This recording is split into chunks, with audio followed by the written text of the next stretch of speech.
यहाँ पर आपको ये ब्लू कलर में कार्बोहाइड्रेट नज़र आएगा।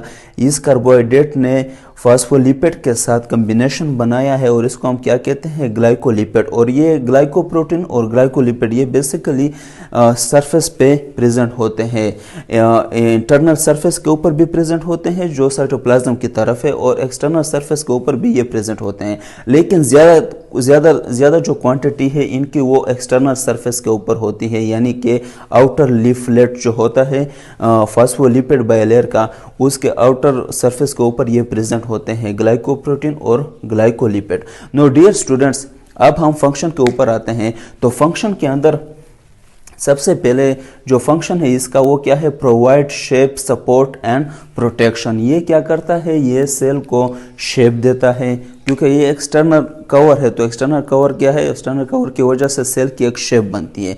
इसके अलावा ये सेल को क्या करता है, सपोर्ट भी करता है साइटोप्लाज्म को, न्यूक्लियस को, और इसके अलावा ये प्रोटेक्शन भी करता है, यानी कोई भी सारा टॉक्सिक चीज़ें या जो लार्ज मॉलिक्यूल है उनको ये अंदर आने नहीं देता। इसके अलावा इसके जो सेकंड फंक्शन है वो क्या है, सेमी परमिएबल मेम्ब्रेन है। जो सेल मेम्ब्रेन है वो क्या है, इसे हम क्या कहते हैं, semi permeable membrane. Semi permeable membrane वो मेम्ब्रेन होती है जिसके थ्रू वाटर पास होता है, उस मेम्ब्रेन को हम क्या कहते हैं, सेमी परमिएबल मेम्ब्रेन कहते हैं। इसके अलावा जो थर्ड फंक्शन है सेल मेम्ब्रेन का वो क्या है, सेलेक्टिव परमिएबल। ये क्या है, सेलेक्टिव परमिएबल है। सेलेक्टिव परमिएबल का क्या मतलब है कि ये चीज़ों को सेलेक्ट करती है, यानी कि अगर किसी चीज़ की क्वांटिटी साइटोप्लाज्म के अंदर ज़्यादा है तो ये उसे सेलेक्ट नहीं करती, उसे अंदर नहीं आने देंगी, और अगर किसी चीज़ की क्वांटिटी साइटोप्लाज्म के अंदर कम है तो ये उस चीज़ को सेलेक्ट करके अंदर लाएगी, सही है। और इसी तरह जो टॉक्सिक चीज़ें या जहरीला चीज़ें ये सेल ये उन चीज़ों को अंदर नहीं आने देती। जो सेल के लिए यूजफुल सब्सटेंस है या जो स्मॉल आइंस है, स्मॉल मॉलिक्यूल्स है, ये उनको सेलेक्ट करके अंदर लाती है। और इसी तरह सेल के अंदर जो इजाफी चीज़ें हैं उनको सेल से बाहर ले जाती हैं सेलेक्ट करके, यानी सिलेक्शन करती हैं डिफरेंट आइंस और मॉलिक्यूल्स की। नंबर 4 पे जो इसका फंक्शन है वो क्या है, ट्रांसपोर्ट। ये चीज़ों की ट्रांसपोर्टेशन करता है। तो ट्रांसपोर्ट बेसिकली सेल मेम्ब्रेन के अंदर दो किस्म का होता है। एक को हम कहते हैं पैसिव ट्रांसपोर्ट, दूसरे को हम कहते हैं एक्टिव ट्रांसपोर्ट। पैसिव ट्रांसपोर्ट क्या ट्रांसपोर्ट, यानी ये चीज़ों को अपने थ्रू पास करता है लेकिन इसमें एनर्जी यूज़ नहीं होती। इसमें चीज़ें जो है वो mostly from higher concentration to low concentration खुद ब खुद मूव करती है, यानी इसमें एनर्जी की ज़रूरत नहीं होती। जो एक्टिव ट्रांसपोर्ट है उसमें क्या होती है, एनर्जी की ज़रूरत होती है। चीज़ों को एक साइटोप्लाज्म से बाहर ले जाना या साइटोप्लाज्म के अंदर ले आना, उसमें एनर्जी का अगर खर्च होता है, एनर्जी की ज़रूरत होती है, तो उसको हम क्या कहते हैं, एक्टिव ट्रांसपोर्ट कहते हैं। तो हम आते हैं पैसिव ट्रांसपोर्ट की तरफ। पैसिव ट्रांसपोर्ट में बेसिकली 3 किस्में होती हैं, simple diffusion, facilitated diffusion, osmosis. Simple diffusion क्या है, सिंपल डिफ्यूजन क्या है, सिंपली अगर किसी सेल मेम्ब्रेन के थ्रू जब डिफरेंट किस्म के मॉलिक्यूल्स मूव करते हैं, डायरेक्टली सेल मेम्ब्रेन के थ्रू पास होते हैं साइटोप्लाज्म में, या साइटोप्लाज्म से डायरेक्टली बाहर की तरफ जाते हैं, डायरेक्टली सेल मेम्ब्रेन के थ्रू अगर वो जाते हैं तो उसे हम क्या कहते हैं, सिंपल डिफ्यूजन कहते हैं। इसी तरह फैसिलिटेटेड डिफ्यूजन क्या है, फैसिलिटेटेड। डियर स्टूडेंट्स, यहाँ पर ये नाम से शो हो रहा है फैसिलिटेटेड, यानी यहाँ पर फैसिलिटी प्रोवाइड की जाती है। एक ख़ास रोड, एक ख़ास रास्ता प्रोवाइड किया जाता है जिसके थ्रू चीज़ें जो है different ions molecules cytoplasm cell के अंदर आते हैं और साइटोप्लाज्म से बाहर जाते हैं ख़ास रास्ते के थ्रू, जिस तरह यहाँ पर आपको नज़र आ रहा है।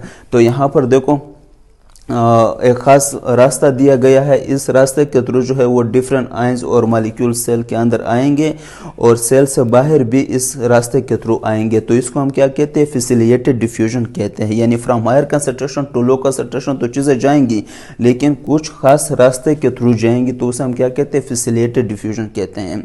और पहले जो मैंने बताया सिंपल डिफ्यूजन, तो सिंपल डिफ्यूजन में बेसिकली जो कार्बन डाइऑक्साइड का मॉलिक्यूल है, ऑक्सीजन है या फैटी एसिड है, जो फैट सॉल्युबल मॉलिक्यूल है, वो बेसिकली सिंपल डिफ्यूजन के थ्रू मूव करती है, यानी डायरेक्टली सेल मेम्ब्रेन के थ्रू ही ये पास होते हैं। बाकी इसी तरह जो थोड़े लार्ज मॉलिक्यूल्स है, इनसे इनसे वो जो है वो एक प्रॉपर चैनल के थ्रू मूव करते हैं, या डिफरेंट किस्म के आयंस है वो भी इस प्रॉपर चैनल के थ्रू मूव करते हैं, जिसे हम क्या कहते हैं, फैसिलिटेटेड डिफ्यूजन कहते हैं। इसके अलावा क्या है, ऑस्मोसिस है। ऑस्मोसिस जो है, ऑस्मोसिस को अगर हम डिफाइन करते हैं तो किस तरह डिफाइन करेंगे, when a water move through a semi-permeable membrane from less concentrated to high concentrated solution is called osmosis। इसमें भी जो चीज़ें हैं वो कम कंसनट्रेटेड सोल्यूशन से हाई कंसनट्रेटेड सोल्यूशन की तरफ मूव करती हैं। इसके अलावा इसका जो नंबर 5 पे फंक्शन है रिसेप्टर, ये रिसेप्टर साइड भी है, ये सिग्नल को रिसीव करते हैं। सही है, डिफरेंट किस्म के सिग्नल जो हमारे ग्लैंड्स की तरफ से जाते हैं या ब्रेन की तरफ से जाते हैं, या डिफरेंट और नेबर सेल जो है वो इनको सिग्नल्स देते हैं, तो वो सिग्नल को ये रिसीव करते हैं। सही है, और उसके मुताबिक ये फिर वो काम करते हैं। सही है, ओके। इसके अलावा ये क्या करता है, रिकॉग्निशन भी करता है, शनाख्त भी करता है। सही है, जिस तरह फॉर एग्जांपल हमारे बॉडी के अंदर अगर कोई बैक्टीरिया आता है, कोई वायरस आता है, तो ये शनाख्त कर लेता है कि ये तो हमारी बॉडी का सेल नहीं है। और इस शनाख्त में जो अहम रोल अदा करते हैं वो कौन से दो किस्म के प्रोटीन अदा करते हैं, दो किस्म के कंजुगेटेड मॉलिक्यूल अदा करते हैं, जिसे हम क्या कहते हैं, ग्लाइकोप्रोटीन कहते हैं और ग्लाइकोलिपिड कहते हैं। ये बेसिकली आइडेंटिफिकेशन में जो है बहुत अहम रोल अदा करते हैं शनाख्त करने में। इसके अलावा ये क्या करता है, होम्योस्टेसिस करता है। होम्योस्टेसिस का क्या है, बैलेंस, ये बैलेंस रखता है। जो साइटोप्लाज्म के अंदर चीज़ें हैं और साइटोप्लाज्म से बाहर जो चीज़ें हैं, जो सेल से आउटसाइड है, इन दोनों के दरमियान ये बैलेंस रखता है। अगर कोई चीज़ साइटोप्लाज्म के अंदर ज़्यादा है तो ये उसको बाहर निकालता है, अगर कोई चीज़ साइटोप्लाज्म के अंदर कम है तो बाहर से अंदर की तरफ ये चीज़ें लाता है। यानी कोई मॉलिक्यूल अगर साइटोप्लाज्म के अंदर कम है तो ये बाहर से उस मॉलिक्यूल की कमी को पूरा करके अंदर लाएगी। और इसी तरह अगर कोई चीज़ इजाफी है साइटोप्लाज्म के अंदर तो ये उस इजाफी चीज़ को बाहर निकालेगी। तो ये बैलेंस रखती है between cytoplasm and outside environment. इसके अलावा ये क्या करती है, एक्सक्रीशन करती है। एक्सक्रीशन क्या है कि अगर साइटोप्लाज्म के अंदर जो वेस्ट प्रोडक्ट्स है या जो जहरीले टॉक्सिक चीज़ें हैं, ये उनको बाहर फेंकती है, साइटोप्लाज्म से ये बाहर भेजती हैं। और बाहर जो चीज़ें जाती हैं वो किस प्रोसेस के थ्रू जाती है, वो जाती है एक्सोसाइटोसिस के थ्रू। यानी वेजिकल के फॉर्म में ये चीज़ें बन कर के बाहर जो है ये बाहर जो आउटसाइड इन्वायरमेंट है सेल का, वहाँ पर ये बेचती हैं। सो डियर स्टूडेंट्स, ये था आज का लेक्चर। उम्मीद है आप सबको ये समझ आ गया होगा। और ये फर्स्ट लेक्चर था मेरा, और इसी तरह हर हफ्ते या हफ्ते में 2-3 मरतबा मेरा लेक्चर आएगा डिफरेंट टॉपिक्स के ऊपर। और अगर आपको किसी चीज़ की समझ नहीं आई तो दोबारा कमेंट में मुझसे पूछ सकते हो, मैं दोबारा इस चीज़ को एक्सप्लेन करूँगा। और इसके अलावा इस चैनल को सब्सक्राइब भी करना, बेल आइकन का बटन भी दबाना और इसको शेयर भी करना ताकि ज़्यादा से ज़्यादा लोगों को फ़ायदा पहुँचे। Thank you very much.